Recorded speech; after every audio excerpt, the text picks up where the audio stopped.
பத்திரிகை தொலைக்காட்சி இணையதள சகோதர சகோதரிகளுக்கும் மேடையில் அமர்ந்திருக்கக்கூடிய ஃபீல் குட் டைரக்டர்ஸுக்கும் என் மாலை வணக்கம். அன்பு தம்பி தன்ராஜ் இயக்குநராகவும் கதாநாயகனாகவும், ராம் ராகவம் கரெக்டாக சொல்லிட்டேன்னா? ஆமாம், அது தம்பி சொன்னது கரெக்ட் தான். படிப்பாளி இல்லை, அப்படி தப்பாக சொன்னால் கூட தப்பை கூட சரி பண்ணிக்கலாம். தமிழ் அதுக்கு இடம் கொடுக்கும்.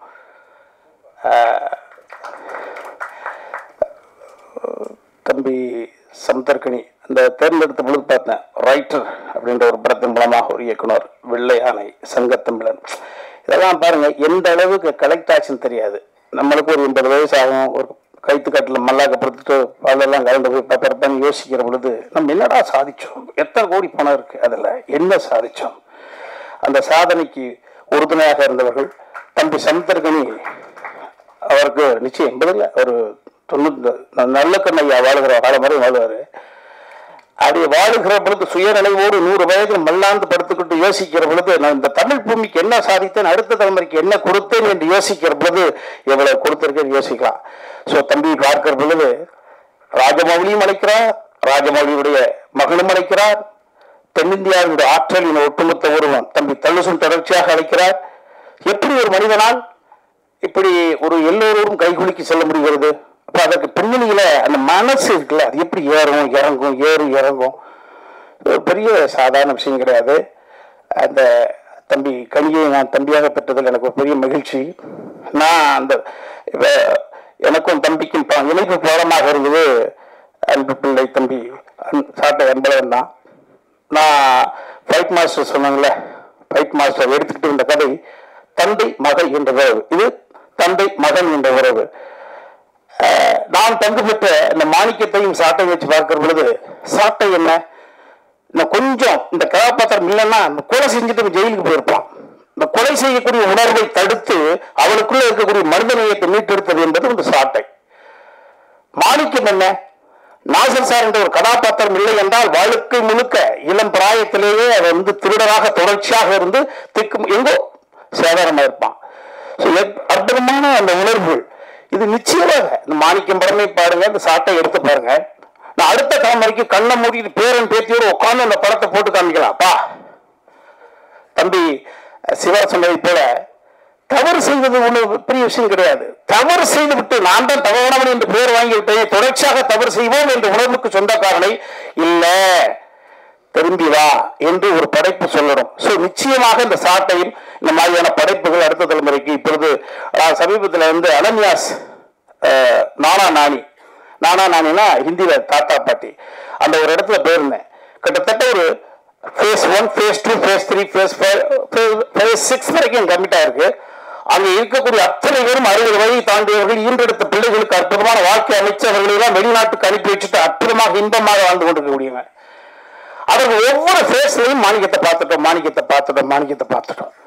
திரும்ப சொல்கிறோம், ஒரு மனிதனுடைய வெற்றி படத்தை வைத்து தீர்மானிப்பது அல்ல, மனதை வைத்து தீர்மானிப்பது. ஸோ அவ்வளவு பெரிய மன மகிழ்ச்சிக்கு காரணமாக இருக்கக்கூடிய ஒரு மாணிக்கம். ஆனால் நான் யோசிச்சு பார்த்தேன், நேற்று தான் பேசணும், என்ன பேசுறது தம்பியாரை கூப்பிட்டுச்சு. இந்த ஃபீல் குட் முதல்ல ஃபீல் குட்ன்றாங்க. ஃபீல் குட்டை முதல்ல இந்த உலகத்துக்கு சொல்ல யார் தெரியுங்களா சார்?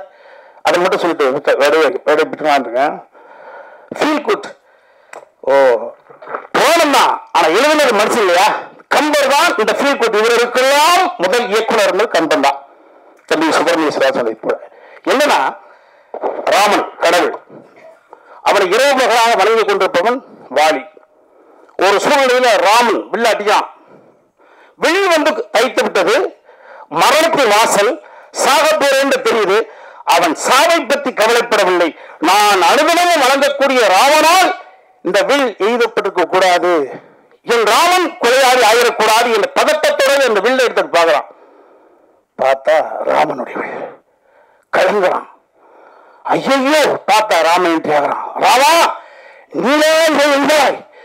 நீயா இந்த பரிச்சலுக்கு நீயா காரணம் கூறாய்? இந்த ஒட்டுமொத்த உலகத்துக்கே அருள் பாதிக்கப்படுவனா நீ இந்த பரிச்சலை சுமந்தால் இந்த புகழ் என்ற மௌனத்தை யார் சுமப்பா? தகுதியில் அவன் உட்கார்ந்து போறானே. சோ எவன் தவறு செய்தானோ இந்த தவறு செய்த மனிதன் பாயிண்ட் ஆஃப் வியூ யோசிக்கக்கூடிய குணம் இருக்கு பாத்தீங்களா? புராணம் தான் எழுதுனது. அவன் வசனங்க போடுறான் பாருங்க. டேய், ஓவியத்தால் கூட வரைய முடியாத ஒரு அழகு கொண்டவன் நீ. நீ ராஜ வம்சத்தை சேர்ந்தவன், படிப்பாளி. நான் குரங்கு இனத்தை சேர்ந்தவன். ஐயோ, அப்பேற்பட்ட கடவுள் இதுதான் யோசிக்கிறான். ஓஹோ, மனைவி சீதா பிரிந்த காரணத்தினால நீ குத்திட்டியாப்பா? நீ என்ன செயல் செஞ்சு உனக்கே தெரியாமலே செய்தியா? அதெல்லாம் பரவாயில்லப்பா. ஆனா மாறுவேஷம் போட்டு என் மனைவியை தூக்கிற ராவணனுக்கும் மறைந்திருந்து என்னை தாக்கி உனக்கும் வித்தியாசம் என்ன இருக்குப்பா? அந்த உலகம் பேசுவாடா, அதை நினைச்சு எனக்கு சங்கடம் இருக்குப்பா. அவரை நினைத்தே ஃபீல் பண்றான். ஃபீல் குட் பாருங்க. சரி, ஒவ்வொரு மனிதனும் பிறப்பது சாவதற்குத்தான், பாசிட்டிவ் அப்படின்றதுக்கான வாழ்வதற்கு என்று சொல்லுவோம். பிறக்கும் பொழுது ஒரு சவம், அதனாலதான் பிரசவம். ஆனா சாவு இருக்கிற பொழுது, மனிதன் இருக்கிற பொழுது மரணம் வராது. மரணம் இருக்கிற போது மனிதன் இருக்க மாட்டான். ஆனா எனக்கு மிகப்பெரிய ஒரு பொறுப்படை, நான் வணங்கிய கடவுளே என்னை வந்து குத்துகிறான், கொள்கிறான்.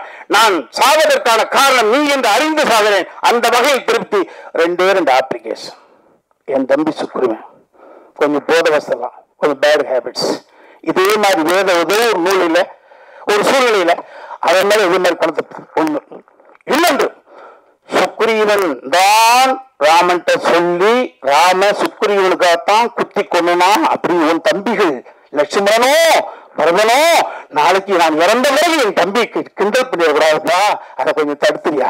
இந்த அப்ளிகேஷன் தான் பண்ணான். இதை படிக்கிற பொழுது இதெல்லாம் இதனுடைய followers and feel good directors, உங்கள் அனைவரையும் இதை விட வயது இளையவர்களாக இருந்தாலும் பாதம் தொட்டு வணங்குகிறேன். இதே போன்ற படத்தை கொடுத்து கொண்டு வருங்கள். வாழ்க வையகம்.